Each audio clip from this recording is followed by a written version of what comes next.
నుంచి మాట్లాడుకుందాం ఈరోజు. బైబిల్ అన్న నోహా నీతిమంతుడు నోహా గురించి మాట్లాడుకుందాం. పండిపోయి ఉంటుంది, అందరు పాపం చేసేటోళ్ళు ఉంటారు, కానీ నోహా కూడా పాపం చేయకుండా నీతిమంతుడిగా ఉంటాడు అన్నమాట. అందరికీ దేవుడు నోహాతో మాట్లాడతాడు. నోహా, నేను ఈ ఊరిని నాశనం చేయబోతున్నాను,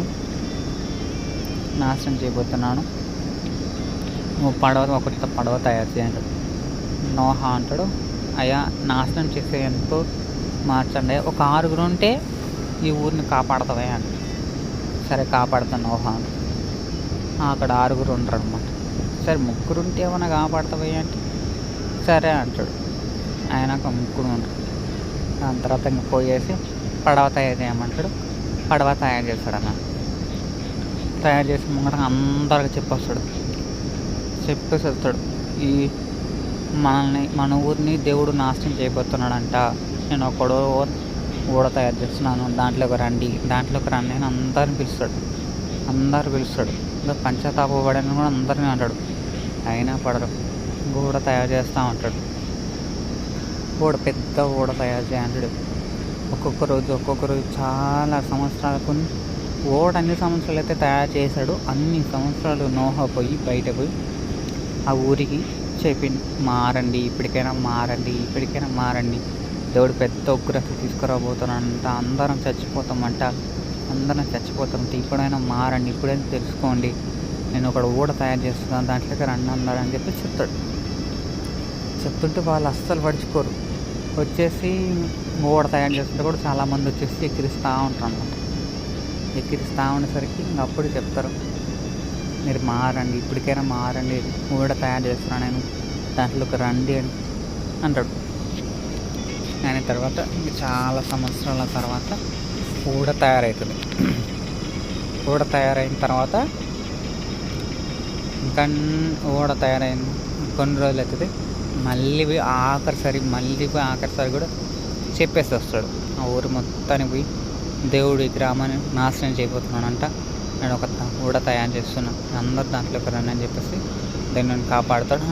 ఆయన ఎవ్వరు పట్టించుకోరన్నమాట. పట్టించుకోకపోయేసరికి ఇంకా ఊడ తయారవుతుంది.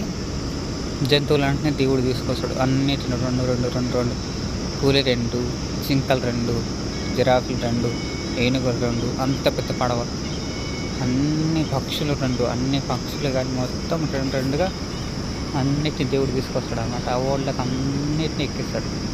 అన్నిటిని దేవుడు ఎక్కించిన తర్వాత లాస్ట్లో దేవుడు డోర్ వేసేస్తాడు అన్న. డోర్ వేసేస్తాడు. నోహతో కలిపిన 3 కుమారులు,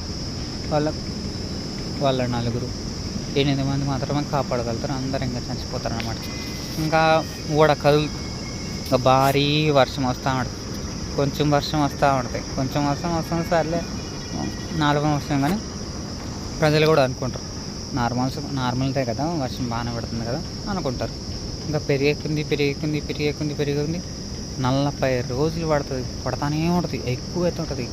పెద్ద కొండలు కూడా మునిగిపోతుంటాయి. అప్పుడు అరుస్తున్నారు, నోహా డోర్ తెరు, నేను లోపలికి రావాలనుకుంటున్నాం, మేము ఇక్కడ చచ్చిపోతున్నాం అంట.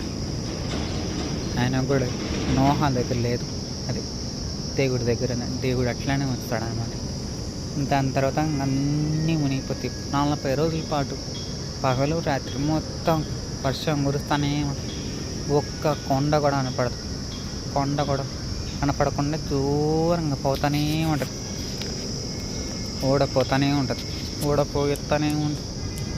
తర్వాత చాలా దూరం పోయిన తర్వాత ఒక పెద్ద కొండ మీద ఈ పడవ ఆగుతుంది. ఈ పడవ ఆగేసరికి అసలు నీళ్ళు ఉన్నాయా తగ్గిపోయినాయా తెలుసుకోవడానికి ఫస్ట్ కాకి నంపిసరికి కాకి మళ్ళీ తిరిగి రాదనమాట. సరే అని చెప్పేసి ఈసారి ఏమనిపిస్తాడు, పావురం నంపేసరికి బయటికి పోయి అంజూరపు ఆకు తీసుకొస్తాడు. అప్పుడు తెలుస్తుంది నోహాకి, అంతా ఎండిపోయింది అని. అప్పుడు అందరూ బయటకు వస్తారు. దేవుడు అందరిని బయటకు వస్తాడు. ఇంకా కొత్త కొత్త కొత్త కొత్త అడవి, కొత్త ప్రజలు అంతా కొత్తగా చేయను అంత చేస్తాడు. అందరు బయటకు వస్తారు. అప్పుడు దేవుడు మళ్ళీ బలి అర్పిస్తాడు. క్షేమంగా అడవి తీసుకొచ్చినాడు. దాని తర్వాత మళ్ళీ అందరిని ఆశీర్వదిస్తాడు. కొత్త అడవి, కొత్త ప్రజలుగా మారుతారనమాట. మనం కూడా దేవుడు చెప్పిందని వినాలి. ఇప్పుడు దీంట్లో ఆ పడవ నుంచి దిగినాక ఒక ఇంద్రధనుస్సు కనపడుతుంది. ఇంద్రధనుస్సు కనపడుతుంది దేవుడు. అప్పుడు అది వాళ్ళని ఆస్వాదించినట్టు ఇంద్రధనుస్సు కనపడుతుంది. వాళ్ళు దిగుతారు. దిగినాక అన్నీ రెండుగా బయటకు వస్తాయి. దీవిస్తాడు, ఆస్వాదిస్తాడు. మళ్ళీ కొత్త ప్రదేశాన్ని నోహా తయారు చేస్తాడు. దాని తర్వాత దేవుడు ఎప్పుడైనా డైరెక్ట్గా వచ్చి ఎప్పుడు చెప్పడు. నువ్వు మారయ్యా, అది చేయ, ఇది చేయ, సేవల ద్వారానే మాట్లాడతాడు.